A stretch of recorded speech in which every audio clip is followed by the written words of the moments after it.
In the summer of 2025, I spent over 20,000 RMB to buy an old 1980s Huanghei truck.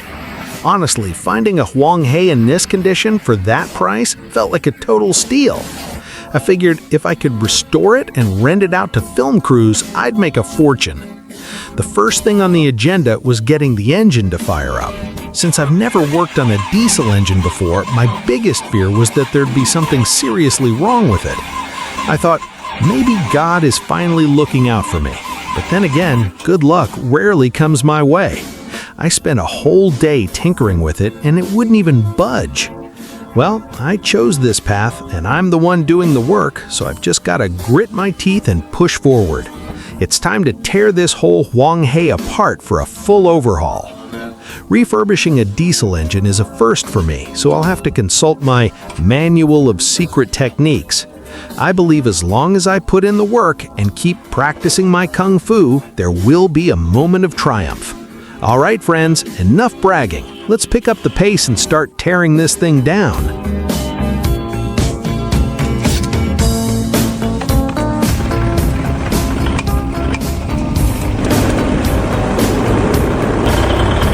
Finding a few surprises in an old rig like this is totally normal. And look at that! Here's a little surprise right now.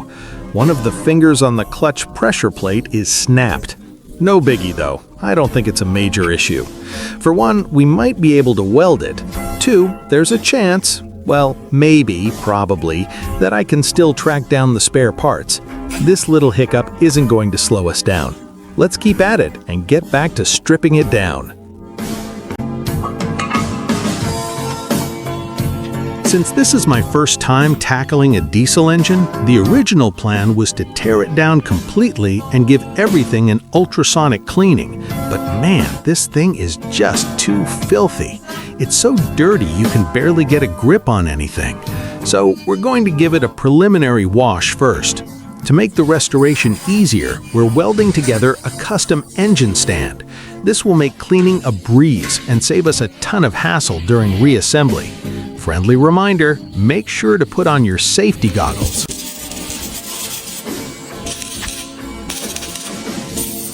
All right, all set. In just a few quick moves, I've got this little stand finished. I even added 4 casters, so it's easy to move around. I have to admit, I'm a bit of a narcissist. Sometimes I really impress myself. I can't help but love my own work. Because let's be real, I'm not just all talk.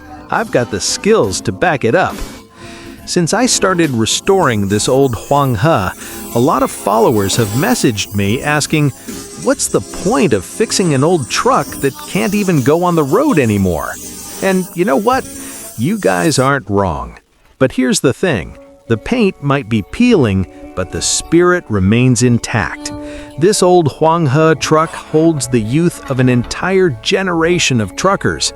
It's a milestone in the history of Chinese heavy-duty trucks. I'm restoring this old-timer to give it a second life, to keep those unforgettable years alive.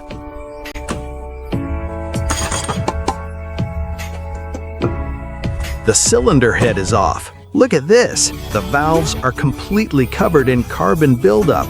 When you have this much carbon inside an engine, the valves won't seal properly, which leads to low compression. And with low compression, the engine just won't start. Look inside here. The tops of the pistons and cylinders are also caked in black carbon. The oil pan is incredibly filthy too. I've got a bad feeling about this. Let's pull a bearing shell and take a look.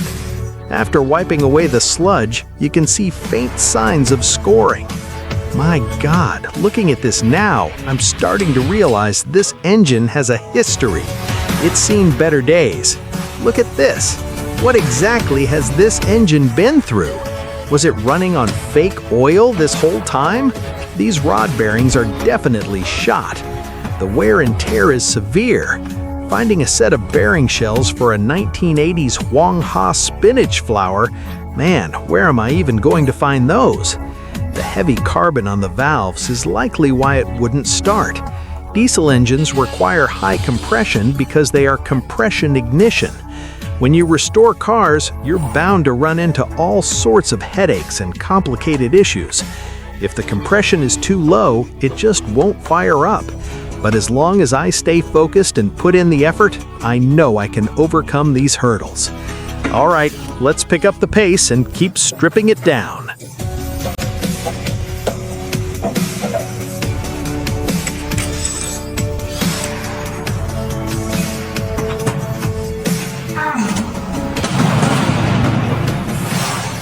Good heavens! After several days of relentless effort, I finally managed to tear the engine down to the last bolt.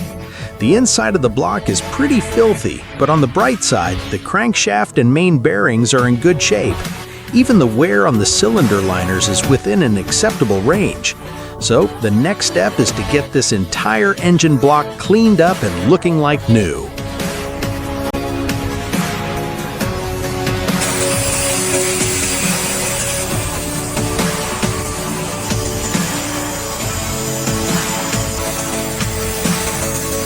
I really need to pick up the pace and get into a higher gear now. I've got a ton of followers breathing down my neck for an update.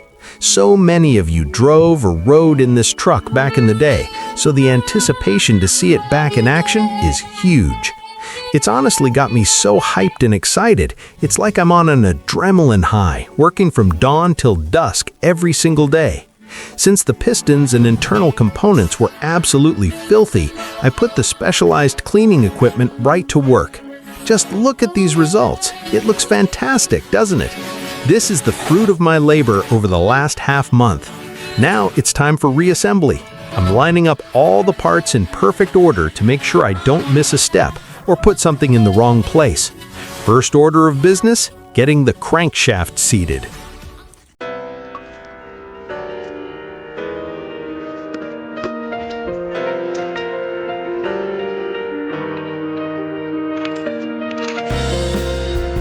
I received a total of 3 gifts today. Check this out. Brand new piston rings for the Huangha, still in their original packaging. These are absolutely pristine. And look at this, the bearing shells. Seeing brand new parts for an old-timer like this literally makes me drool. I don't know what other people are into, but in my eyes, vintage car parts are my absolute favorite. All right, friends, it's time to get all these brand new components installed. Let's pick up the pace and get this thing back together.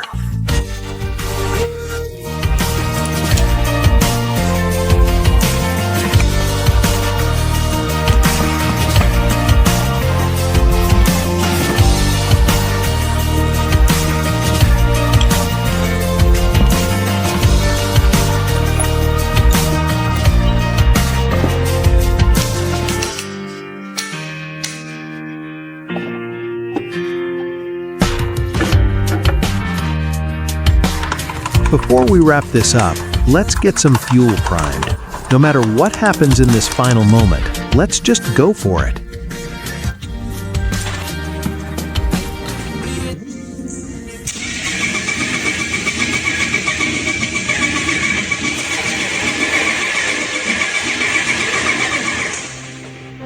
Friends, there's definitely something wrong with the engine I just built. There's zero sign of it firing up. It's just not gonna happen today. I've had to break out my manual of secret techniques again.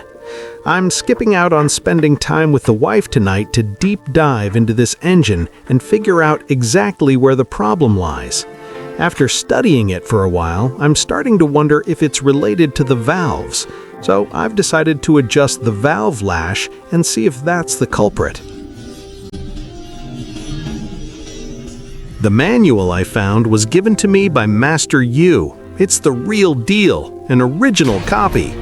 But after studying it for hours, I still couldn't figure out why it wouldn't start. Maybe it's just me getting old and losing my touch. I decided to sleep on it.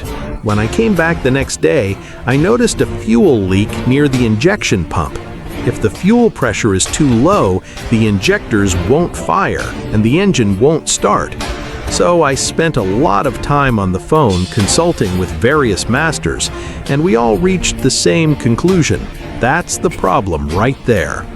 I've already spent so much money on this project, I'm not going to sweat another 20 or 30 bucks.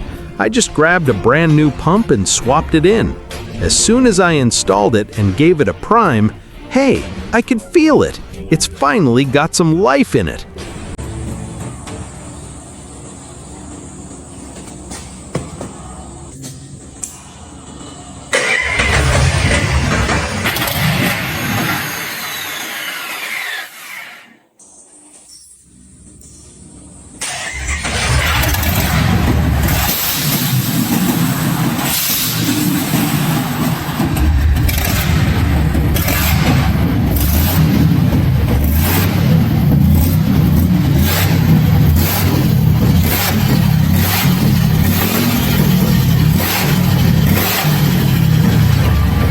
One, two, ha! Oh man!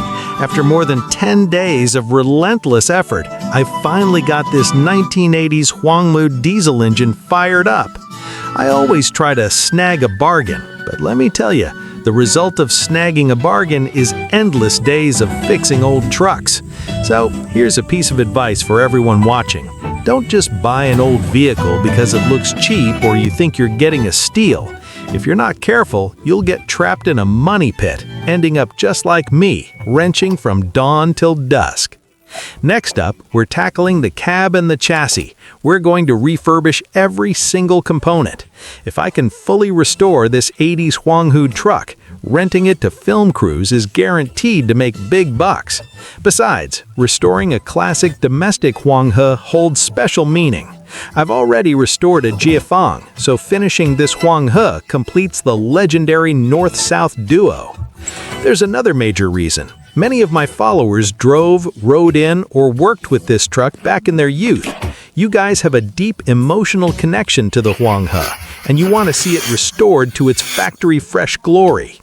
These aftermarket side mirrors look tacky, honestly just ugly. Let's rip them off. But now, where on earth do I find original 1980s mirrors and turn signals? Just as one problem is solved, another pops up. Since we're doing a full overhaul, let's do it right. We're stripping the chassis down to the bare bones. Restoring old cars burns through cash like crazy, so I had to borrow a little more money from my wife. What can I say? A man's got to do what a man's got to do. I'm really giving it my all for this truck. I paid a premium to hire a tire master to handle these massive tires. I honestly couldn't get them off myself. Plus, legend has it that these split rims can be dangerous. The lock rings can fly off. Many heroes of the trade have been taken out by these rims. It's terrifying, and I have zero desire to be a martyr. So, to avoid getting blown up, I'm replacing all 6 tires with brand new ones. I think that's the smartest decision I've ever made. So, the tires are sorted. Now let's get the frame and chassis spotless. Every time I pick up this high-pressure washer, I get this rush of excitement.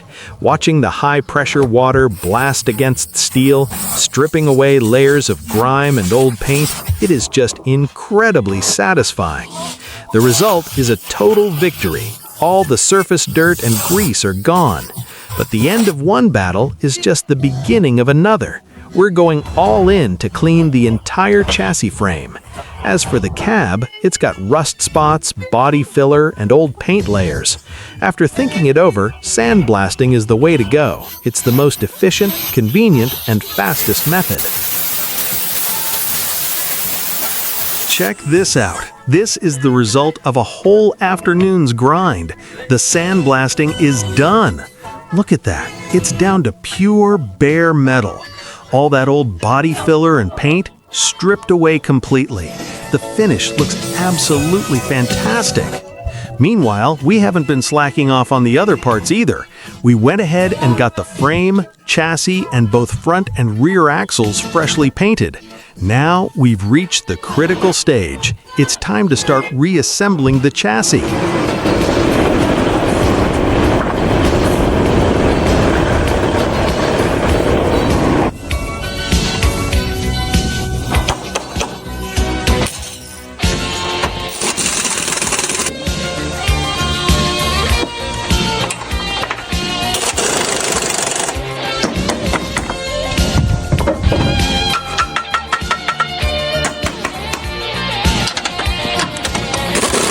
With the front and rear axles mounted, hey, it's finally starting to look like the real deal.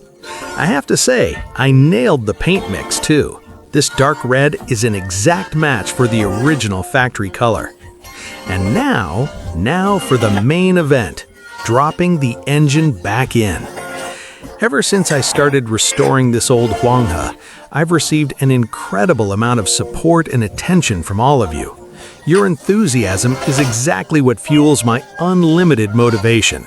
The best way I can repay you is to shift into high gear and get this legend fully restored back to its former glory.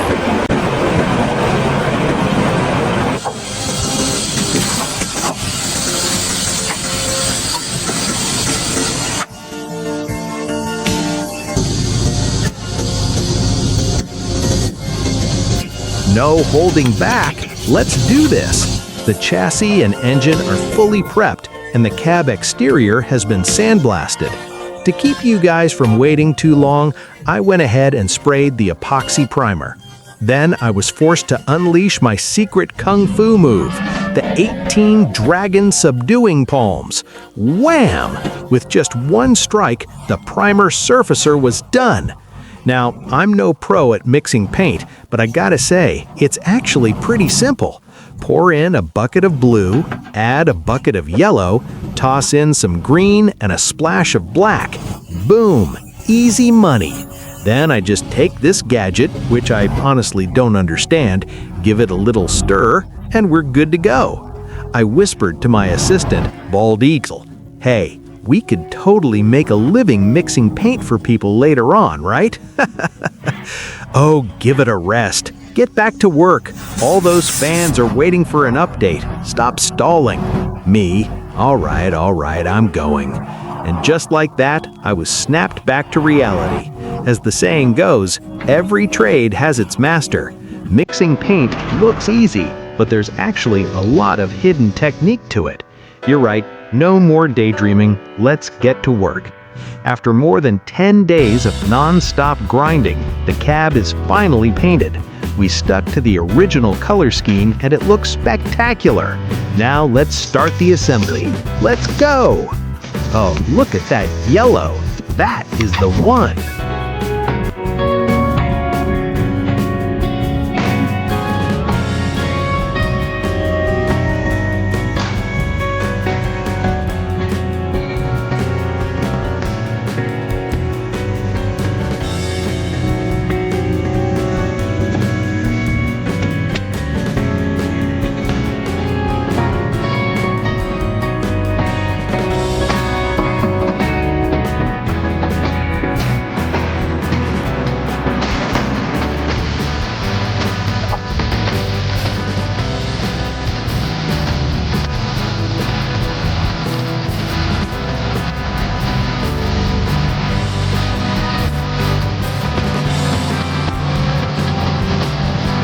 This is what the truck's cargo bed looked like when it first arrived, completely beat up and fallen apart. I planned to strip it down and restore it. After a closer inspection, I realized something. This bed isn't original. It actually belongs to a Jiefeng 151. In my pursuit of absolute authenticity for this old Huanghe, I had to sacrifice my own happiness. I borrowed another 5,000 RMB from my wife. The catch? I promised to wash the dishes for the next 5 years.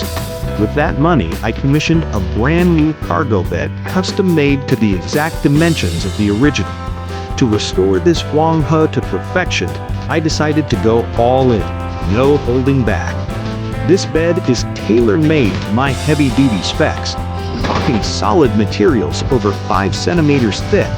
From the exterior shape and the latching mechanism all the way down to the frame beams, everything is a one-to-one replica based on the original blueprints. When you earn something through your own hard work and dishwashing, it just looks different. No matter how I look at it, this bed is absolutely stunning. Like I always say, you get what you pay for. This is the one. Yep, not bad at all. This bed is a beauty.